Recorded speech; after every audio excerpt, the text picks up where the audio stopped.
And they wake up at 30 and they think, oh, wait a minute. I want to have a relationship, and also I want to have some time to put into that. I'd like to have kids. I'd actually like to see my kids.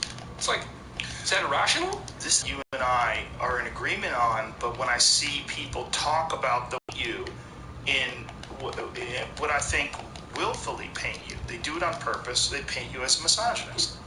I don't understand why. I don't understand if it is because they disagree with you on things, so this is a convenient way to demonize your position by demonizing you as a human being.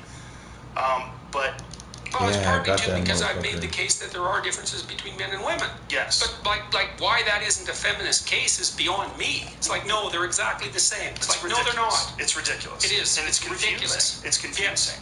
Purposefully confusing. Yeah. And then the thing is, the data are in. So look.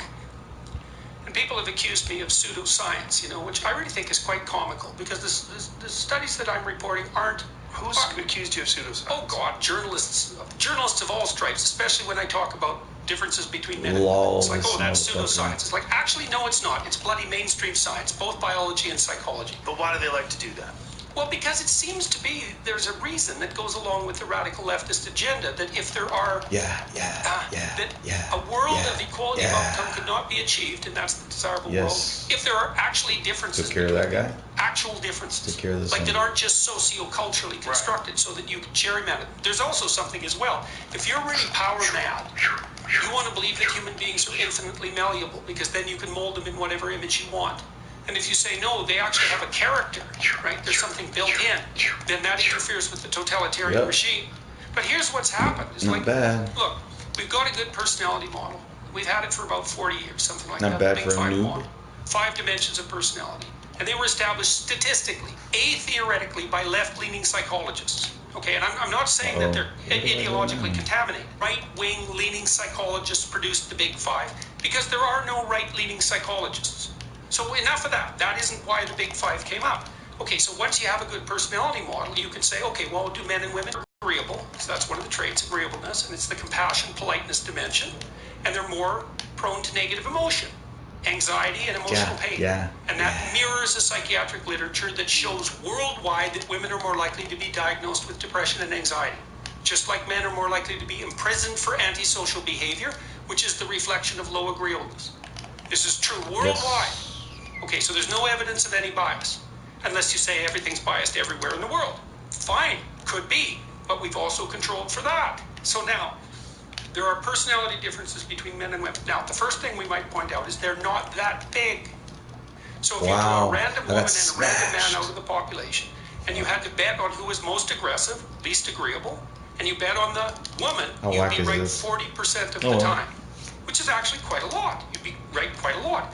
But if you take the 1 in 100 person who's most aggressive, least agreeable, there's an overwhelming probability that they'll be male because the differences get more extreme at the ends of the distribution. People don't understand the statistics. You can have two populations that are quite similar and still have radically dissimilar outcomes if only the extremes matter. To do the short one. So like, who are the most powerful physical fighters in the world? Men. All of them. Well, does that mean that there are no women who can beat a man in a fight? No. It also doesn't mean that there's plenty of women who are more aggressive than men. But if you take the most aggressive, physically powerful people, they're all men, all of them. Because they're like 1 in 1,000 people, or 1 in 10,000 people. So you can have walloping differences at the extremes despite most similarity at the middle. People don't understand that. But then the next thing is, okay, well, there are differences between men and women, personality-wise, apart from the biological ones. Are those caused by cultural differences? Hey, turns out we can answer that. How? Rank order countries by how egalitarian their social policies are. Oh, I like this part. Does everyone agree? Yeah. The Scandinavians are at the top. Everyone agrees. I like what Left, Jordan right, Peterson's doesn't matter. talking Everyone about. agrees.